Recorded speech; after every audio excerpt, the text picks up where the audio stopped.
The promise for 2022 is from the book of Jeremiah chapter 30 and verse 19. எரேமியாவின் புத்தகம் வசனம் 19.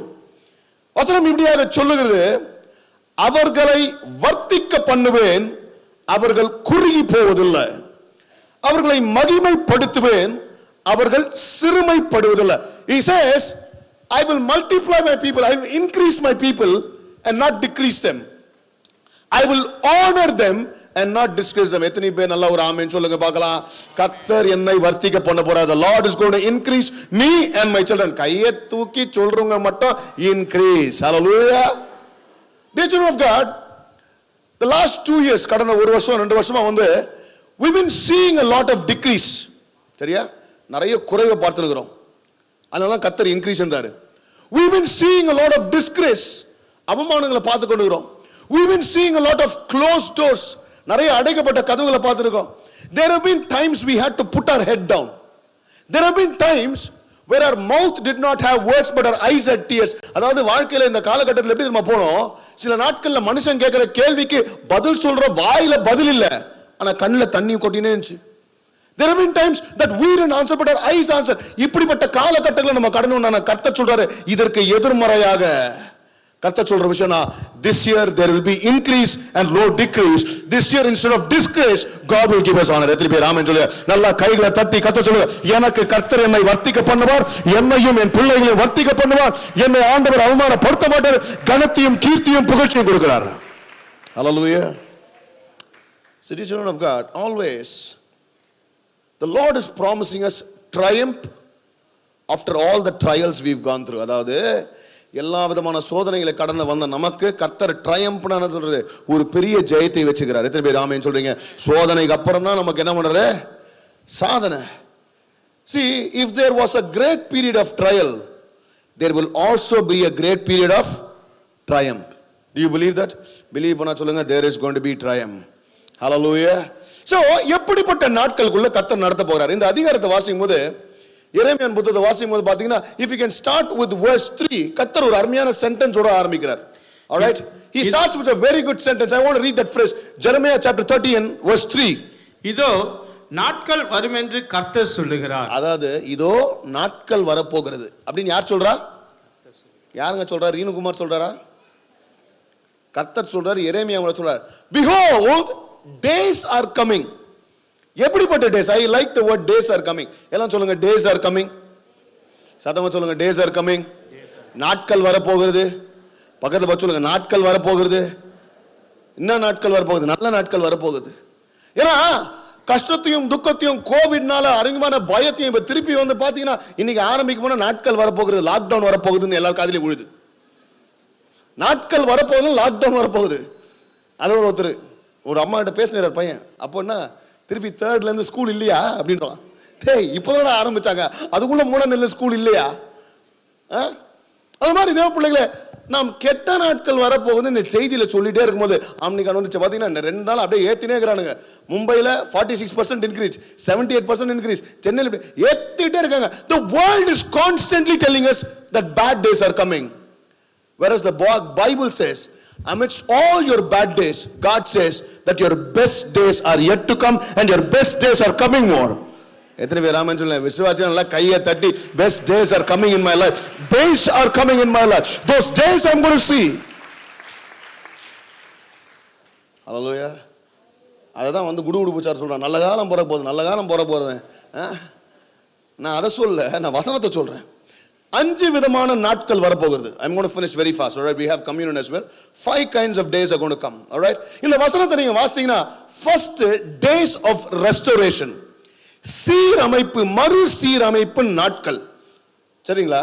இங்க பாருங்க என்ன நடக்குதுன்னா, எரேமியாக்கு கர்த்தர் ஒரு ட்ரீமை கொடுக்கிறார். இந்த தீர்க்கதரிசன குழு வந்து எரேமியாக்கு கர்த்தர் ஒரு ட்ரீமை கொடுக்கிறார். ஆல்ரெடி நார்தன் இஸ்ரேல அசரியா கான்கர் பண்ணிட்டாங்க, சதன் ஜூடாவை கான்கர் பண்ணிட்டாங்க. இப்போ எல்லாம் வந்து பாத்தீங்கன்னா எல்லாரும் வந்து நம்ம ஒரு சிறையிருப்புக்குள்ள போக போறோம். ஆல்ரைட், 722 BC-ல அசரியன் கேம்ப் வந்து ஃபுல்லா இஸ்ரேல தூக்கின்னு போயிட்டான். 600 BC-ல வந்து பாத்தீங்கன்னா பாபிலோன் வந்து கொஞ்சமா ஒரு கூட்டம் ஃபர்ஸ்ட் டைம் தூக்கின்னு போனாங்க. திருப்பி செகண்ட் டைம் வந்து இன்னொரு கூட்டம். இப்போ தேர்ட் டைம் வந்து யூதாவை முற்றுகையிட்டு இருக்காங்க. 18 மாசம், 18 months. Alright, they've laid the siege around the fortress of Judah. எல்லாம் பசி பட்டினில இருக்காங்க. இப்போ சரண்டர் ஆக போறோம், வால் விழ போகுது. ரைட்? அதாவது கஷ்டமான நாட்கள் பார்க்கிறது மட்டும் இல்ல, இப்போ அடடா இன்னும் கஷ்டத்துக்குள்ள போறோம்னு இருக்கிற டைம்ல கர்த்தர் ஹோப் கொடுக்கும்படியாக, சரியா? God wanted to give hope to the people who are already in fear on what's going to happen. சரியா? ஃபர்ஸ்ட் டைம் வந்தானுங்க பாபிலோனுக்கு, செகண்ட் டைம், இப்போ third time. Okay, first wave, second wave, இப்போ என்னது ஆமிகான், அந்த மாதிரி மூணாவது வேவ். அப்படி இருக்கிற நேரங்கள்ல கர்த்தர் இந்த வார்த்தையை கொடுக்கிறார். வாசிங்க, மூணாவது வசனம் என்ன சொல்லுது? இதோ நாட்கள் வரும் என்று கர்த்தர் சொல்லுகிறார், அப்பொழுது நான் இஸ்ரவேலும் யூதாவும் ஆகிய என் ஜனத்துடைய சிறையிருப்பை திருப்பி நான் அவர்கள் பிதாக்களுக்கு கொடுத்த தேசத்துக்கு அவர்களை திரும்பி வர பண்ணுவேன். கர்த்தர் சொல்றாரு, I am going to restore, days are coming that I am going to restore. ரொம்ப முக்கியமான விஷயம் தேவ பிள்ளைகளே. இதுல என்னன்னா, நம்ம 2022 வந்துட்டு திருப்பி 2021 பாஸ்ட்லயே இருக்கக்கூடாது. எப்படி? போன வருஷம் நடந்ததை பேசக்கூடாது. பக்கத்தில் பார்த்து முதல்ல சொல்லுங்க, போன வருஷம் நடந்ததை பேசக்கூடாது. ஒரு சிஸ்டர் என்கிட்ட வந்து என்ன சொன்னாங்கன்னா, pastor we need to be very careful about our weight. என்ன சொன்ன? ஓகே சிஸ்டர் அப்படின்னு அது அவங்க சொன்னாங்க. கொஞ்சம் அவங்க வெயிட்டாக இருந்தாங்க. சரி, வெயிட்டான சிஸ்டருங்க, நீங்கள் அப்படி யோசிச்சிங்க. Okay, she said, pastor we need to watch what we eat between Christmas and New Year pastor அப்படின்னாங்க. அதாவது கிறிஸ்மஸ்க்கும் நியூ இயர்க்கும் நடுவில் என்ன சாப்பிட்றோம் ரொம்ப கேர்ஃபுல்லாக பார்த்து சாப்பிட்டா தான் உடம்பு ஃபிட்டாக இருக்கு. நான் சொன்னேன், உடம்பு ஃபிட்டாக இருக்குன்னா நீ கிறிஸ்மஸ்க்கும் நியூ இயர்க்கு மத்தியில் என்ன சாப்பிட்றோன்னு முக்கியம் இல்லை, நீ நியூ இயர்க்கும் கிறிஸ்மஸ்க்கு மத்தியில் என்ன சாப்பிட்றோன்னு ரொம்ப முக்கியம். புரியுதா? வருஷம் பூரா சாப்பிட்டு இந்த ஒரு வாரத்தில் சாப்பிட்றது முக்கியம் இல்லை, இதில் என்ன சாப்பிட்றோன்னு முக்கியம். Dear children of God, likewise, if you want 2022 to be a better year, good year, you have to start reliving what happened in 2021. தேவப்பிள்ளைகளை கர்த்தர் ஒரு புது வருஷத்துக்குள்ள கொண்டு போக போறாருங்க. எனக்கு 2021 நிறைய காரியங்கள் நடந்திருக்கலாம். கர்த்தர் days are coming that is going to change. Those days will come only when I forget all that's happened in 2021. ஒரு phrase இருக்குங்க, அது நீங்க வாசிங்க. Don't think about your past in the present and spoil your future. கேள்விப்பட்டீங்களா? திருப்பி சொல்றேன். Don't think about your past in the present and spoil your. Don't think about 2021 in 2022 and spoil 2023. அந்த மாதிரி தான். If God is going to restore, ரொம்ப முக்கியமான விஷயம், என் சிறையிருப்பின் நாட்களை கர்த்தர் மாற்ற போகிறார். So I need to start looking forward. இந்த வருஷம் no matter what the news is telling us, 2022ல Pavul சொன்னபடிதான் பிலிப்பியர் 3:13 சொன்னாரு, I focus on this one thing, and that one thing is, என் ஃபோக்கஸ்லாம் ஒண்ணுதான், forgetting the past, I want to look forward on what lies ahead. Amen, hallelujah. Dear children of God, no matter what's happened in 2021, days are coming where I'm going to forget what's happened in 2021 and look forward to what God is going to do. எத்தனை பேர் ஆமென் சொல்றீங்க? ஹalleluya. தேவ பிள்ளைகளே, இப்போ இருக்கிற பிரச்சனையை நான் பார்த்திருந்தா கர்த்தர் செய்ய போறதை நான் பார்க்கவே முடியாது. இதையே பார்த்துனே இருப்பேன், நடந்ததையே பார்த்துனே இருப்பேன். ஆனா கர்த்தர் சொல்றார், days are coming. நாட்கள் வருது. பக்கத்தில் வச்சு சொல்லுங்க, அப்படியே ஜாலியா சொல்லுங்க, days are coming. என்னை வச்சுக்கோ. ஹalleluya. நாட்கள் வருது ராஜா. எனக்கு யானைக்கு ஒரு காலம் வந்தா ஏன் புலிக்கு ஒரு காலம் வரும் சொல்லுங்க, ஏன் பூனைன்னு பேசுறீங்க? Right? Second type of days are coming when his promises are going to be fulfilled. அதாவது அவருடைய வார்த்தை நிறைவேறுகிற நாட்கள் வரப்போகுது. எத்தனை பேர் ஆமென் சொல்றீங்க? ரெஸ்டோர் பண்ற நாள் வருது. ரொம்ப நாளா ஒரு வார்த்தை சொன்னாரப்பா, அதை நிறைவேறி எப்போ நிறைவேறும் அந்த வார்த்தைகள் நிறைவேறுகிற நாள் வருது. பாருங்க தேவ பிள்ளைகளே, எப்பவுமே கர்த்தர் நம்மளுக்கு எப்படிப்பட்ட promise கொடுப்பார்னா, his promises always contradict our problems. எப்படி? அவர் ப்ராமிஸ் எப்பவுமே நம்ம பிரச்சனைக்கு ஆப்போசிட்டா தான் ஒரு வாக்குத்தத்தம் கொடுப்பார். சில நேரத்தில் வேடிக்கையா இருக்கும், ஏப்பா என்ன நடக்குது, என்ன பிரச்சனை தெரியுது, நீங்க என்னன்னா நீங்க சொல்றதுக்கும் நடக்கிறதுக்கும் சம்பந்தமே இல்லை. அதாவது பாபிலோன் தேசத்துல 18 மாசமா முற்றுகையிட்டாங்க. இப்போ அவங்களுக்கு நல்லா தெரியும், நம்மளை வந்து தூக்கின்னு போறாங்க ராஜா, சிறையிருப்பு தான் நமக்கு எல்லாத்தையும் இழக்க போறோம், நம்ம அடிமையா போகிறோம், I'm going to lose everything. They're constantly seeing it. ஏன்னா 18 மாசமா உள்ள சோர் தண்ணியில உள்ள இருக்கோம். இப்போ அவனுக்கு உடச்சுன்னு உள்ள I'm going to lose everything. ஆனா லூஸ் பண்ற நேரத்தில் கர்த்தர் சொல்றாரு, கவலையே படாதப்பா, உன்னை நான் ஆசீர்வதிப்பேன், உன்னை நான் கொண்டு வரேன் பாருங்களேன். இஸ்ரவேலின் தேவன் அவரை பார்த்து சொல்றார். எரேமியா பார்த்து ஒரு வார்த்தை சொல்றார். என்ன சொல்றார்? வாசிங்க 2வது வசனம். இஸ்ரவேலின் தேவனாகிய கர்த்தர் சொல்லுகிறது என்னவென்றால், நான் உன்னோட சொன்ன எல்லா வார்த்தைகளையும் ஒரு புஸ்தகத்தில் எழுதிக்கொள். அதாவது நான் சொல்றதெல்லாம் எழுது. Write down your promises. Because dear children of God, many times when we remind ourselves of our promises, we think it's not going to happen. கர்த்தர் சொல்றாரு, உன் வாழ்க்கையில நான் சொன்னதை நீ எழுதி வை. ஏன்னா நடக்கும்போது அப்பதான் தெரியும். டேட்டை போட்டு எழுதி வை. இது அவர் சொன்னாரு, இது அவர் செஞ்சாரு. எத்தனை பேர் ஆமென் சொல்றீங்க? ஹalleluya. If God is giving you this promise, Jeremiah 30:19 கர்த்தர் நீ சொல்றாரு, I'm going to give you honor. நான் எழுதி வை. ஹalleluya. பேசுறவங்க பேசட்டும், ஆனா நான் எழுதி வைக்கிறையா. கர்த்தர் சொன்னாரியா, கர்த்தர் செய்வாரியா. என்னை இன்க்ரீஸ் பண்ணுவேன்னு சொல்லிக்கிறார். என்னையும் என் பிள்ளையும் இன்க்ரீஸ் பண்ணுங்க, எழுதி வை. Because God is saying, what I am saying is concrete. பாருங்க தேவ பிள்ளைகளே, ரொம்ப முக்கியமான விஷயம். இஃப் யூ நோட்டிஸ், கர்த்தர் ப்ராமிஸ் கொடுக்கும் போது எல்லாமே நம்ம ஆரம்பத்தில் சொன்னதான் கரண்ட் சிச்சுவேஷனுக்கு கான்ட்ராடிக்ட். ஆபிரகாமுக்கு பிள்ளை இல்லையா, கர்த்தர் என்ன சொல்றாரு? வச்சுக்கோன்றாரு. ஏன்பா எனக்கு இல்லை, நான் கேட்டேனா? பிள்ளை இல்லையா, பிள்ளை வச்சுக்கோ. இப்போ அருமையான தம்பி டேவிடை பற்றி பேசினாரு. அவர் என்ன பண்ணாரு? ஆடு மேய்க்கிறவனாக நீ ராஜா ஆவன்றாரு. இஸ்ரவேலர்கள் அடிமை தளத்தில் இருக்கிறாங்க, உனக்கு சொந்த இடத்த கொடுக்க போறேன் அப்படின்றாரு. சரியா? மோசே சிங்கிளா சுத்தி நிற்கிறார், வில்டர்னஸ்ல, வனாந்தரத்துல தனியாக சுத்தி நிற்கிறார். அவரை பார்த்து நீ பெரிய கூட்டத்தை, அவர் சொல்லும் போது everything is totally opposite, contradicting to my current situation and also contradicting to my current title which I hold. என் நிலைமைக்கு ஆப்போசிட்டாவே பேசுறார். தேவ பிள்ளைகளை, இன்னைக்கு கர்த்தர் அப்படிப்பட்ட வாக்குத்தத்தங்களை உங்களுக்கு கொடுக்குறாரா? I want to encourage you. கர்த்தர் உனக்கு ஆப்போசிட்டா, உன் சூழ்நிலைக்கு ஆப்போசிட்டா இந்த வருஷம் செய்ய போகிறார். ஹalleluya. 2020 உனக்கு ஆப்போசிட்டா, உனக்கு எது பிரச்சனையா இருக்குதோ அதுக்கு ஆப்போசிட்டா கர்த்தர் செய்ய போகிறார். ஹalleluya. சொல்லுங்க, days are coming. கர்த்தர் நிறைவேற்றுகிற நாள் வர போகுது. ஹalleluya. பக்கத்துல பார்த்து சொல்லு, உனக்கும் வரும். அதுக்கு என் கூடயே இருந்ததை பாரு நீ. Right? Are you guys excited? God is going to restore. Days are coming. God is going to fulfill His promise. Days are coming. Amen. Hallelujah. ரொம்ப முக்கியமான விஷயங்க. John F Kennedy junior, John F கென்னடியோட பையன் John F Kennedy junior 1999 என்ன பண்ணாரு? ஒரு ஃபேமிலியை கூட்டின்னு ஒரு 3 பேர் he took off on his flight. Small ஃப்ளைட்டுங்க. சின்ன ஃப்ளைட்லாம் பார்த்தீங்கன்னா பார்த்தே ஓட்டலாம். ஆல்ரைட், கண்ணில் பார்த்தே ஓட்டலாம் என்ன வருதுன்னு. அவர் பிரச்சனை என்னன்னா, he did not know to handle the instruments. அதாவது அங்கே சில இன்ஸ்ட்ருமெண்ட்ஸ் டைரக்ஷன்ஸ் காட்டும், அது தெரியாது. இவர் பார்த்து ஓட்டுறாள். ஆனால் என்ன பண்ணாரு? லேட் ஈவினிங்கில் ஃப்ளைட்டை தூக்கிட்டார். And this is true story which happened. And in the night there was a plane crash. All of them died. John F. Kennedy Jr. died because அவர் அங்கே இந்த இருந்த இன்ஸ்ட்ருமெண்ட்ஸ் கொடுக்குற டைரக்ஷனை ஃபாலோ பண்ண முடியல. அவர் பார்த்தே ஓட்டினார். They said that because he could not follow the manual or the instrument, அவர் ரொம்ப நேரம் தண்ணி மேலேயே ஓட்டினிருந்து பார்க்கவே முடியாதனால finally he had to crash. தேவப்படையிலே, நமக்கு இன்ஸ்ட்ருமெண்ட்டா கர்த்தர் வார்த்தை இருக்குது. நீங்க பார்த்து ஓட்ட தேவையில்ல. கர்த்தர் கொடுத்த இந்த இன்ஸ்ட்ருமெண்ட்டை நம்பி ஓட்டுனீங்கன்னா கர்த்தர் நிச்சயமாக அவர் வாக்குத்தத்தம் பண்ணதை நம்ம வாழ்க்கையில நிறைவேற்ற வல்லவராக இருக்கிறார். ஹalleluya. நல்ல கை தட்டுமா. His promises are going to be fulfilled. Amen. Third, மூணாவது, first I said days of restoration, சீரமைப்பின் நாட்கள். Second, days is promises which are going to be fulfilled. Third, days of healing and justice. அதாவது குணப்படுத்த மற்றும் நமக்கு கர்த்தர் நீதி செய்கிற நாட்கள். நீங்க வாசிங்க எரேமியா 30:12. கர்த்தர் சொல்லுகிறது என்னவென்றால், உன் புண் ஆறாதாயும் உன் காயம் கொடிதாயும் இருக்கிறது. அதாவது சிலர்லாம் இப்படி சொல்றீங்க, God, my injury is incurable. என் புண்ணு ஆறாத வலி, ஆறாத ரணம் எனக்கு இருக்குது, என் காயம் ஆற்றவே முடியாது. Dear children of God, you've gone under so much of pain and wounds in your life. உன் வாழ்க்கையில சிலர்லாம் சொல்லுவீங்க, பாஸ்டர் என்ன நடந்தாலும் அந்த ஸ்கார் எடுக்க முடியாது பாஸ்டர், அது ஆறவே ஆறாது பாஸ்டர், அப்படியே ரணமா இருக்குன்றீங்களே.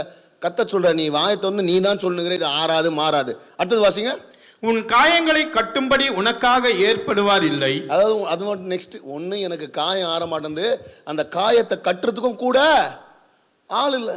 Nobody to help me, nobody to advocate my cause. அப்புறம் உன்னை சொஸ்தப்படுத்தும் ஔஷதங்களும் இல்லை. அதாவது எந்த மெடிசனும் இல்லை. சிலர்கிட்ட நான் கவுன்சிலிங் கொடுக்கும்போது சொல்லுவாங்க, pastor you know what, no word can comfort me ன்னுவாங்க. நீங்க என்ன வார்த்தை சொன்னாலும் நான் கம்ஃபர்ட் ஆகும். நான் பேசுறதே இல்லை அவங்கள, ஏன்னா அவங்க முடிவு பண்ணிட்டு வந்துட்டாங்க கம்ஃபர்ட் ஆக மாட்டேன். அப்புறம் நம்ம பேசி எதுக்கு நம்ம கம்ஃபர்ட்டை நம்ம லூஸ் பண்ணோம். சில நேரத்தில் வந்து பார்த்தீங்கன்னா லாஸ்ட் இயருக்கு முன்னாடி I had my Tuesdays that morning till night I will meet people. Morning till night I will meet people. Night நான் வரும்போது என் ஒய்ஃபில் என்னப்பா யாராவது உனக்கு விச் கிராஃப்ட் பண்ணாங்களான்னு கேட்பா.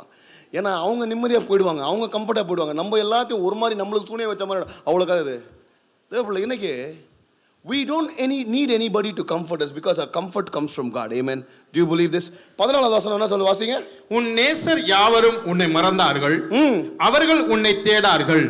திரளான உன் அக்கிரமத்தின் நிமித்தமும் உன் பாவங்கள் பலத்து போனது நிமித்தமும் சத்துரு வெட்டும் வண்ணமாகவும். அதாவது என்ன நடக்குதுன்னா, because of all the sin that the people of Israel committed, அதாவது இவர்கள் செய்த பாவத்தினால இப்படிப்பட்ட காரியத்துக்கு தேவன் ஒப்பு கொடுக்குறாருங்க. இதை படுற கஷ்டம் எல்லாமே இவங்க செய்த பாவத்தினால.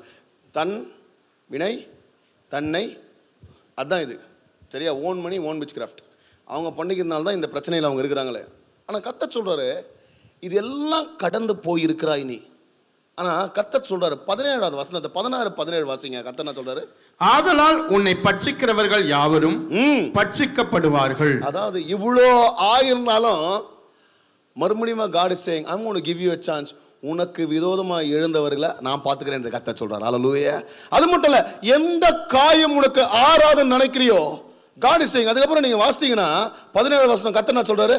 அவர்கள் உன்னை விசாரிப்பாரற்ற சீயோன் என்று சொல்லி உனக்கு தள்ளுண்டவள் என்று பெயரிட்டபடியால் நான் உனக்கு ஆரோக்கியம் வரப்பண்ணி, நான் உனக்கு திருப்பி ஹீலிங் கொடுப்பேன், நான் உனக்கு ஆரோக்கியம் வரப்பண்ணி உன் காயங்களை ஆற்றுவேன் என்று கர்த்தர் சொல்லுகிறார். எத்தனை பேர் ஆமென் சொல்றீங்க? If you've been telling that your wound is incurable, that you have an injury which cannot be healed, God is saying today, days are coming that I'm going to heal you, that I'm going to set you free. உன் காயங்களை ஆற்றி உன் புண்ணுகளை நான் ஆற்றி உனக்கு சுகத்தையும் குணத்தையும் கர்த்தர் கொடுப்பார் என்று சொல்லுங்க. எத்தனை பேர் ஆமென் சொல்றீங்க? சொல்லுங்க, days of healing.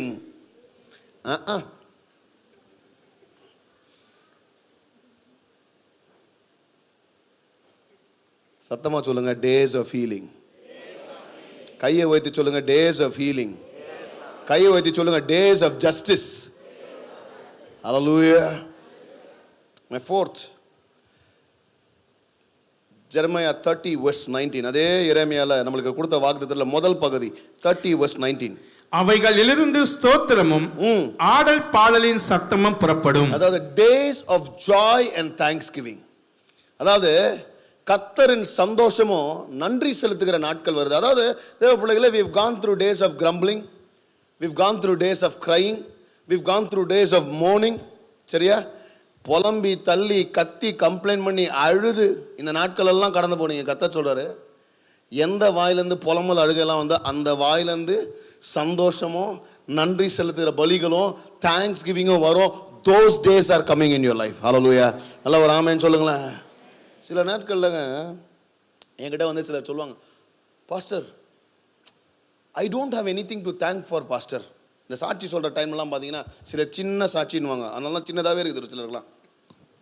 கர்த்தர் எனக்கு செய்த ஒரு சின்ன சாட்சியை சொல்லிக்கிறேன்னு இனிமேல்லாம் கொஞ்சம் பெரிய சாட்சியை சொல்ல ரெடி ஆகுங்க. சரியா? ஒருத்தர் என்ன பேசும்போது கர்த்தர் என்ன செஞ்சார், நான் எதை குறித்து நன்றி செலுத்துவேன். அவங்க சொல்கிற மாதிரிலாம் எனக்கு கிளாமரஸா எக்ஸ்ட்ராடினரியா சூப்பர் நேச்சுரலா எனக்கு அப்படிப்பட்ட ஒரு அற்புதங்களும் எனக்கு இந்த வருஷம் நடக்கல. அதனால எதை குறித்து நன்றி சொல்லுவேன். நான் சொன்னேன், டே அவங்க சாட்சியில் நல்லா கேட்டு பாடுறா, கேன்சர் வந்தது கர்த்தர் சுகம் கொடுத்தாரு, சாவர நிலைமையில இருந்தா கர்த்தர் குணமாக்குனாரு, வேலை இல்லாம பட்னியில இருந்தா கர்த்தர் வேலையை கொடுத்தாரு, இந்த நிலைமையெல்லாம் நீ கடந்து போய் சாட்சி சொல்லணுமா சொல்லு அப்படின்னு. நான் சில நேரத்தில் கேட்கறதுக்கு glamorous, oh what a fantasy super natural testimony கேட்கறதுக்கு நல்லா இருக்கும். ஆனா அனுபவிக்கும் போதுதான் தெரியும். எப்பவுமே அவங்க மனைவி எவ்வளோ சாது மாதிரி தான் இருக்கும், அவங்க புள்ள எவ்வளோ நல்ல புள்ள மாதிரி தான் இருக்கும். நமக்குன்னு வந்தால் தான் தெரியும். அதனால தேவப்பிள்ளைகள் அநேக நேரத்தில் we thank God only if something extraordinary happens. But தேவப்பிள்ளைகள் remember, if you want to experience an extraordinary miracle, you have to go through utmost trouble in your life. ஒரு பெரிய அற்புதம் நடக்கணும்னா ஒரு பெரிய பிரச்சனையை கடந்து போகணும். அதனால அவன் நன்றி சொன்னதை விட பிரச்சனையே இல்லைனாலும் பரவாயில்ல, சாட்சி இல்லைனாலும் பரவாயில்ல, கர்த்தர் என்னை காப்பாத்தினாரு நாம் நன்றி சொல்றோம். எத்தனை பேர் ஆமென் சொல்றீங்க? ஹல்லேலூயா. So I want to encourage you, those days which you had where you didn't have to thank God, days are coming that you're going to give thanks to God. Amen. Hallelujah. அவன் சொல்ற அவைகளிலிருந்து என்ன வருமா? ஸ்தோத்திரமா ஆடல் பாடலின் சத்தம். ஒரே dance தான், dancing and singing, right? Dear children of God, I want to encourage you. The days are coming that your days of mourning will turn into dancing and singing. Hallelujah. My last day. அந்த வாக்குத்தத்தத்துக்குள்ள வர நான் 19. அவர்களை வர்த்திக்க பண்ணுவேன், அவர்கள் குறுகி போவதில்லை. அவர்களை மகிமைப்படுத்துவேன், அவர்கள் சிறுமைப்படுவதில்லை. அதாவது days of increase and honor. All right, I started with days of restoration, சீரமைப்பின் நாட்கள். Second point was days where the promises will be fulfilled, வாக்குத்தத்தங்கள் நிறைவேறுகிற நாட்கள். Third, days of healing and justice, நியாயமும் சுகத்தின் நாட்கள். நாலாவது, days of joy and thanksgiving. அஞ்சாவது எனக்கு ரொம்ப பிடிச்சிருக்கு, days of increase. எனக்கு விசுவாசம் உண்டு, கர்த்தர் வரப்போகிற நாட்கள்ல இந்த வருஷத்துல our church is going to increase, our church is going to multiply. There are going to be days of decrease. No matter how many people be with us, leave with us, the days of increase are coming to our church and everybody who belongs to this church. கையை தட்டி நல்லா கர்த்தருக்கு ஒரு நன்றி சொல்லுங்க. Days of increase. அல்ல இன்னும் பிடிச்ச ப்ராமிஸ்மா, இந்த யூடியூப் இன்ஸ்டாகிராம்லாம் வச்சு அந்த பாஸ்டர் பெனிஜோ சொல்லலாம் தெரியும். அதாவது நீங்கள் போய் அந்த செட்டிங்ஸில் பார்த்தீங்கன்னா சப்ஸ்கிரைபர்ஸ் இன்க்ரீஸ் ஆவாங்க. அதான் நம்ம பார்த்தீங்கன்னா இந்த மாதம் ஒரு 5000 சப்ஸ்கிரைபர் இன்க்ரீஸ் ஆகுங்கன்னா அதில் எத்தனை சப்ஸ்கிரைபர்ஸ் விட்டு போனாங்கன்னு காட்டுவாங்க. இவ்வளோ ஃபாலோவர்ஸ் இன்க்ரீஸ், இவ்வளோ followers decrease. I like this promise verse. ஏன்னா கர்த்தர் இதில் ஒரு கிளாஸ் வச்சுக்கிறாரு. ஐ வில் இன்க்ரீஸ்ன்னு போட்டு அதுக்கப்புறம் என்ன சொல்கிறாரு, ஐ வில் நாட் இன்க்ரீஸ் மட்டும்தான், டிக்ரீஸ் கிடையாதுன்றாரு. எப்படி? நான் உங்களை வர்த்திக்க பண்ணுவேன், என்ன பண்ண மாட்டேன், குறுகி போவதில்லை. I will give you honour and not disgrace. So point கர்த்தர் இது மட்டும் தான் செய்றேன், இதை செய்ய போவதில்லைன்னு சொல்றேன். எத்தனை பேர் ஆமென் சொல்றீங்க? தேவ பிள்ளைகளே, as I told you in the beginning, we've seen days of disgrace and disgrace, but days are coming. கையை வைத்து சொல்லுங்க, days are coming. நாட்கள் வர போகிறது, that there's going to be increase and honor from the Lord. எத்தனை பேர் ஆமென் சொல்றீங்க? Hallelujah. Just want to finish with a story about a daughter and a father. The father was a runner. அதாவது ரன்னர்னா daily jack பண்ணுறவர். அவருக்கு ஒரு எக்ஸசைஸ்க்கு வந்து daily jogging போகிறவர். He was a runner and every day he used to run. அப்போ அவங்க daughter வந்து ஒரு நாள் கேட்டாங்க, டாடி எவ்ரிடே நீங்கள் ஓடுறீங்களே, டு யூ செட் அ கோல், இத்தனை கிலோமீட்டரு இல்லை அவ்வளோ தூரம் ஓடணும்னு சொல்லிட்டு ஓடுறீங்களா, இல்லை நீங்கள் உங்களால் எவ்வளோ ஓட முடியுதோ ஓடுறீங்களா? Okay, I will repeat. சரியா? அந்த குழந்தை அப்படியே இருக்கட்டும், நீங்கள் அந்த குழந்தைய டிஸ்ட்ராக்ட் ஆகுது. இப்போ இப்படியே டிஸ்ட்ராக்ட் ஆனீங்கன்னா ஓடுறதுல விட்டுருவாங்க. சரியா? ரைட், கொஞ்சம் என்ன பாருங்க.